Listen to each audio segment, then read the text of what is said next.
اعوذ باللہ من الشیطان الرجیم بسم اللہ الرحمن الرحیم۔ السلام علیکم ورحمۃ اللہ وبرکاتہ۔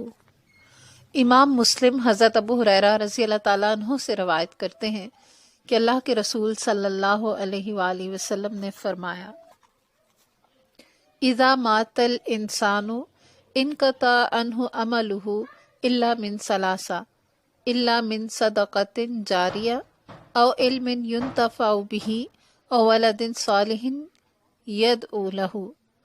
جب آدمی فوت ہو جاتا ہے تو اس کے عمل کا سلسلہ منقطع ہو جاتا ہے، مگر 3 چیزوں کا اجر و ثواب موت کے بعد بھی جاری رہتا ہے: صدقہ جاریہ، یا ایسا علم جس سے لوگ استفادہ کریں، یا نیک اولاد جو اس کے لیے دعا کرے۔